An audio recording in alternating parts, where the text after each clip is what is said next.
அனைவருக்கும் வணக்கம். இது உங்கள் சாதி மீடியா. நான் உங்கள் சந்தோஷம். நடந்து முடிந்த தேர்தலில் விஜயின் மாபெரும் வெற்றிக்கும் சீமானின் படுதோல்விக்கும் காரணம் என்ன என்பதை இங்கே விவாதிப்போம். காரணங்கள் பல என்றாலும் கூட ஒரு 3 காரணங்களை மட்டும் இங்கே விவாதிக்கலாம்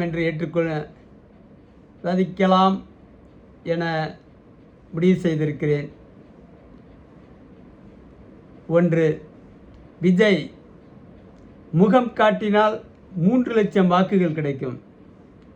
விஜய் முகத்தை காட்டினாலே போதும் 3 லட்சம் வாக்குகள் கிடைக்கும்.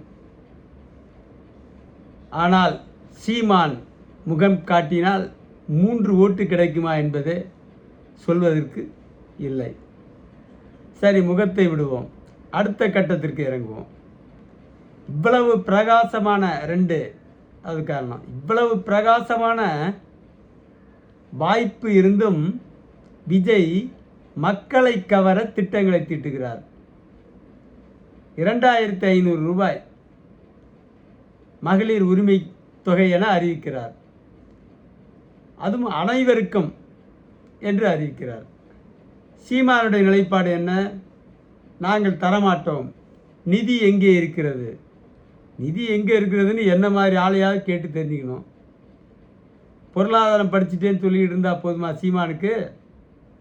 சீமான் படித்த பொருளாதாரத்தை வைத்து எங்கேயாவது மளிகை கடையில் கணக்கு எழுதலாமே தவிர அரசியல் கணக்கிற்கும் அவருடைய படித்த பொருளாதாரத்திற்கும் எந்த சம்பந்தமும் இல்லை. சினிமா துறையில் இருக்கிற ஒரு மனிதர் விஜய்.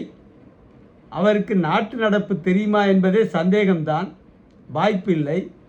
அவருக்கு யாரோ ஆலோசனை சொல்கிறார்கள், அதன்படி சிறப்பாக செயல்படுகிறார்.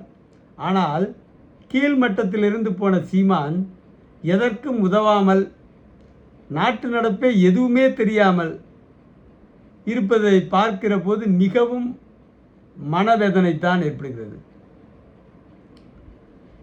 அவர் இவ்வளவு தன்னுடைய வசீகரத்தன்மை இருந்தாலும் கூட வசீகரத்தன்மை மட்டுமே வெற்றிக்கு துணை நிற்காது என்று அவர் உறுதியாக நம்பினார். அதன் காரணமாக தான் ஏராளமான உதவி திட்டங்களை, நலத்திட்டங்களை அறிவித்தார். இலவச திட்டங்களில் சில வளர்ச்சிக்கு உதவும், வறுமையை போக்கும், சில வீணான திட்டங்கள் என்றும் சொல்லலாம். அந்த வகையில் 2500 ரூபாய் என்பது ஒரு குடும்பத்தின் வறுமையை போக்குவதற்கான மிக முக்கிய பங்களிப்பை செலுத்தக்கூடியது. இதையெல்லாம் சீமான் உணரும் நிலையில் இல்லை. 1000 ரூபாய் கொடுத்தால் 33 ரூபாய் ஒரு நாளைக்கா என்று கேட்கிறார். சரி, 83 ரூபாய் கொடுத்தால் அதற்கும் முனகுகிறார். எங்கிருந்து கொடுப்பாய்? கொடுக்கும் போது பார்க்க வேண்டியது தானே. மிஞ்சி போனால் 2 கோடி பேருக்கு 60,000 கோடி ரூபாய் கிடைக்கும், அது செலவாகும். இதே திட்டத்தில் ஸ்டாலின் என்ன செய்தார்? 1,17 லட்சம் பேருக்கு அறிவித்தார் 1000 ரூபாய். அதுவும் 2.5 ஆண்டுகள் வழங்கலை, 2.5 வருஷத்துக்கு அப்புறம் தான் கொடுத்தாரு. அப்படி கொடுத்ததுலேயும் சுமார் 40 லட்சம் பேர் இடையிலே நிப்பாட்டிட்டான். 2 மாதம் 4 மாதம் கொடுத்ததோடு நிப்பாட்டிட்டான். அந்த 40 லட்சம் பேரோட தொகை மாதம் ஒன்றுக்கு 400 கோடி ரூபாய், வருடத்திற்கு 4800 கோடி ரூபாய். இதை விசாரணைக்கு உட்படுத்த வேண்டும். என்ன ஒரு துரதிர்ஷ்டம்! விஜய் ஆட்சி அமைப்பாரா என்பதே இழுபறியில் இருக்கிறது. இதை யார் விசாரிப்பது? 2 கூட்டுக்களவாணி, திமுக அதிமுக. அதனால் விசாரணைக்கான வாய்ப்பு மிக குறைவுதான். அதே போல் சீமானை எடுத்துக்கொண்டால் சாணிவாரி திட்டத்தை அறிவிக்கிறார். நல்ல திட்டங்களை அறிவிக்கல. சாணி வாருவது ஒரு திட்டமா? ஏன் சீமான் அவர்களே, சாணி வாருவதில் அதிக லாபம் தான். சாணி வாரி திட்டத்தில் நாங்கள் அரசு பணி வழங்குவோம், ஏதாவது கேலிக்கூத்தான வேலை செய்கிறார். 3% பேர் மாடு வளர்த்தாலே போதும். 2%, 3% பேர் நாட்டிற்கு தேவையான பால், கறி எல்லாம் கிடைத்துவிடும். ஆனால் இவரை ஒட்டுமொத்த பேருக்கும் நாங்கள் அந்த துறையில் வேலை தருகிறோம், விவசாய பணி தருகிறோம். விவசாய பணியெல்லாம் அரசாங்கம் செய்ய முடியுமா?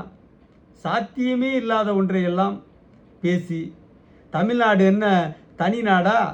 ஜெர்மனை போல, டென்மார்க்கை போல, தென்கொரியாவை போல இந்தியா என்கிற ஒரு மிகப்பெரிய நாட்டில் பல்வேறு இன மக்கள் வசிக்கிற ஒரு பகுதியில் தமிழ்நாடு இருக்கிறது.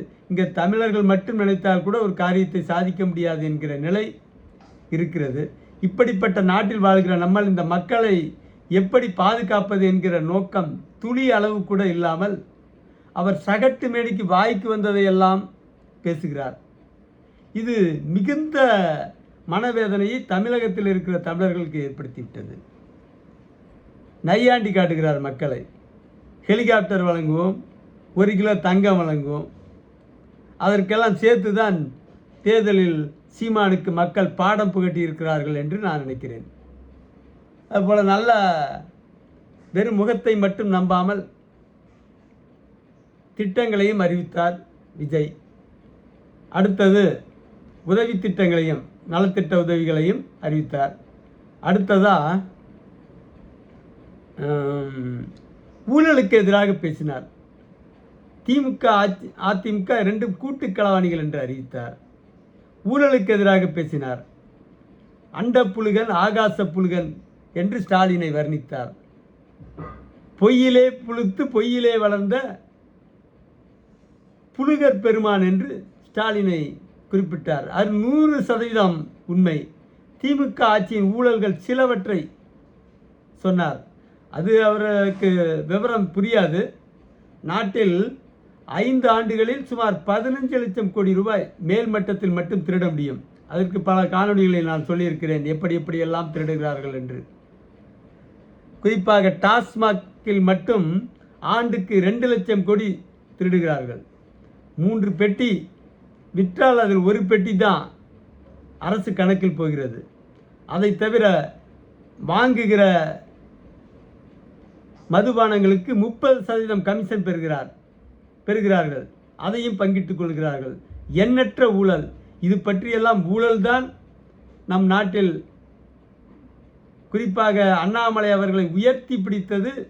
பாஜகவின் அண்ணாமலை அவர்களை மிக உயர்த்தி பிடித்தது அந்த ஊழலுக்கு எதிராக அவர் பேசியதனால்தான். ஆனால் சீமானோ நமக்கேன் வம்பு என்று அப்படியே ஒதுங்கி கொண்டார். அல்லது தெரியலையா, தெரிஞ்சாலும் பேச மாட்டேன்னு சொல்கிறாரா புரியல. ஊழல் பெருவழி ஊழலுக்குன்னே பேர் பெற்றவன் நம்ம செந்தில் பாலாஜி. ஏவா வேலு 5 வருஷத்தில் 1 லட்சம் கோடிக்கு மேலே அடிச்சிட்டான். கருணாநிதி குடும்பம் 2 லட்சம் கோடி கொண்டு போய் பதுக்கிட்டான். வாட்சி 230 கோடிக்கு கட்டுறான் உதயாநிதியினுடைய உதவியாளர். 200 கோடிக்கு மேலே சபரீசன் வாட்சிகள் வச்சுருக்கான். அவன் போடுற ஷூ 2 லட்சம் ரூபான்னு சொல்கிறாங்க. இது எதையுமே பேசாமல் நமக்கேன்னு வம்புன்னு அப்படியே ஓட்டு மட்டும் கேட்டால் எப்படி சீமானுக்கு ஓட்டு போடுவான்? சீமான் தகுதி இல்லாத நபர்னு மக்கள் முடிவுக்கு வந்துட்டாங்க. ஏற்கனவே விஜய் மாதிரி ஒரு 3வது அணி இல்லை. அப்படி 3வது அணி இல்லாத நேரத்தில் ஏன்னா 2 பேரும் பெரிய திருடனாக இருக்கானேன்னு தெரிஞ்ச என்னை போன்றவர்கள் வேறு வழி இல்லாமல் சீமான் பக்கம் நின்னாங்க. ஆனால் இப்போ என்ன, ஊழலை பேசுகிற தகுதியும் இந்த 2 பேருக்கும் மாற்றாகவும் திட்டங்களை அறிவிக்கணும். திட்டங்கள் வெறும் முகத்தை காட்டினாலே 30 லட்சம் பேர் ஓட்டு போடுவான் என்கிற நிலையிலும் கூட திட்டங்களை அறிவித்தார் விஜய். இவரை நையாண்டி செய்கிறார். 1 கிலோ தங்கம், ஹெலிகாப்டர். நீ மக்களை நையாண்டி காட்டினா அப்புறம் மக்கள் உனக்கு தேர்தலில் சரியான பாடம் போட்டிட்டான். அவன் ஓட்டுக்கு 2000, 6000, 12,000, 15,000, 20,000ன்னு கொடுத்துக்கிட்டு இருக்கான். அதை முறியடிக்கிற அளவுக்கு வீகம் அமைக்க வேண்டாமா? இவ்வளவு மோசமாக அவர். இதுக்கு எதுக்கு நீங்கள் பிரபாகரன் பேரை பயன்படுத்துகிறீங்க? பிரபாகரன் உங்களை மாதிரி தோல்வி பர்சனா? கடைசி நேரத்தில் தோற்றார், அது வேறு. 20 நாடுகளோடு போராடி மல்லுக்கட்டி தோற்றார். ஆனால் வெற்றிக்கான அத்தனை வியூகங்களையும் அமைத்தார். நீங்களோ கோமாளித்தனமான பேச்சுகளை எல்லாம் பேசி மக்களை சிரிக்க வைத்தீர்களே தவிர மக்களை சிந்திக்க வைக்கலை. சரியான திட்டமிடலும் உங்களுக்கு இல்லை. காக்கு நிசாண்ட் 6,000 பேருக்கு வேலை கொடுப்பேன்னு சொல்லிட்டு ஆந்திராவுக்கு போயிட்டான். அதை பேசுனீங்களா? அதுக்கு காரணம் இங்கே இருக்கிற தெலுங்கு அதிகாரிகளும் தெலுங்கு அமைச்சர்களும். 1,30,000 கோடி செலவில் கூகுள் ஆந்திராவில் கொண்டு போய் தொழில் துவங்குறான். தமிழ்நாட்டுக்கு வந்த தொழிலை அங்கே திருப்பி விட்டா இங்கே இருக்கிற மந்திரிகளும் தெலுங்கு அதிகாரிகளும் தெலுங்கு மந்திரிகளும். அதை பற்றி வாய் திறந்துருப்பீங்களா? மாடு மாய்க்கிறதே திட்டம்னா எவ்வளோ கேவலமாக இருக்குது சீமான்.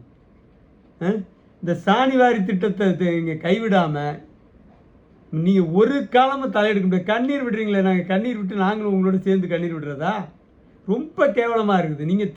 நீங்கள் தேர்தல் அறிக்கை அறிவித்த உடனே நான் சொல்லிட்டேன், நீ தேர மாட்ட, விளங்கவே மாட்ட, எங்களை போன்றவர்களை மனவேதனைப்படுத்திட்ட. உன் கூட நிற்கிறவன் முழுக்க எவ்வளோ வேதனைப்படுவான். வேட்பாளர் போய் எப்படி போய் ஓட்டு கேட்பான்? ஏன் சீமான் ஓட்டு போய் எப்படி கேட்பான்? ஒரு ஆள் போகிறான் ஓட்டு கேட்குறதுக்கு, மகிழன்னு ஒரு ஆள் நான் பார்த்தேன். அங்கே போய் கிழவிங்க ஃபுல்லாக உட்காந்துருக்குது. அதுங்கிட்ட போய் நின்றுட்டு நாங்கள் இலவசமெல்லாம் தரமாட்டோம். முதல்ல பேசுகிறதே இதுதான் ஆரம்பிக்கிறான், இப்படி தான் ஆரம்பிக்கிறான். இலவசம்லாம் தரமாட்டோம், நீ போப்பா, நீ பசியோடு இருக்கிறவனை எழுப்பி உனக்கு சோறு இல்லைன்னு சொல்ல வந்தேன், சோறு இல்லைன்னு சொல்கிறதுக்கு தான் எழுப்புனேன்னு சொன்னான். அந்த மாதிரி சீமானுடைய திட்டங்கள் மிக கேவலமான திட்டங்கள், அருவருக்கத்தக்க அளவில் ரொம்ப. இப்போ இவெல்லாம் எதுக்கு, நீ எதுக்கு அரசியலுக்கு வர? கட்சியை கலைச்சிட்டு போயிட வேண்டியது தானே. உன் கூட நிற்கிறவங்களாம் எவ்வளோ மன துன்பத்துக்கு ஆளாகிறான். வேட்பாளர்கள் போய் ஓட்டு கேட்குற மாதிரி ஏதாவது தேர்தல் அறிக்கை இருந்துச்சு அவங்ககிட்ட? ஒரு 3000 ரூபாய் நீ கொடுக்கலாம்னா எவ்வளோ மெனக்கிட்டான். அங்கே ஒரு இனியன்னு ஒருத்தன் தான், அந்த இதில் பேர் இனியன் தானே? இல்லை வேற ஒரு பேர், வசந்தன். கிறுக்கு பயல்களை ஃபுல்லாக கூட வச்சுருக்க. நல்ல மனுஷன் எப்படி நீ அறிவிக்கிற திட்டத்துக்கு நல்ல மனுஷன் கிட்டக்க இருக்க மாட்டான். அதனால் திமுக விஜயனுடைய வெற்றிக்கு காரணம் அவருடைய முகம் ஒன்று, ரெண்டாவது அவருடைய திட்டங்கள், மூணாவது ஊழலுக்கு எதிராக அவர் பேசினது. விஜயனுடைய சீமானுடைய தோல்விக்கு காரணம் அவருடைய முகம், யாரும் விரும்பலை. ஒன்று, என்ன போல் உள்ளவனையும் சுத்தமாக ஏற்றுக்க மாட்டான், அது வேறு. 100 பேர் கூட பார்க்க மாட்டான், அது வேறு. அது மாதிரி நீ போட்டிருக்க, நீங்கள் போட்ட திட்டம் ஒருத்தனும் ரசிக்கலை, அது நல்ல திட்டமும் கிடையாது அது. ரெண்டாவது மூணாவது, ஊழலுக்கு எதிராக வாய் திறக்கவே இல்லை. ஊழலுக்கு எதிராக பேசாமல் நீங்கள் எதுக்கு ஆட்சிக்கு வந்து என்ன பண்ண போகிறீங்க? பேசாமல் கட்சியை கலைச்சிட்டு போங்க சீமான். வணக்கம்.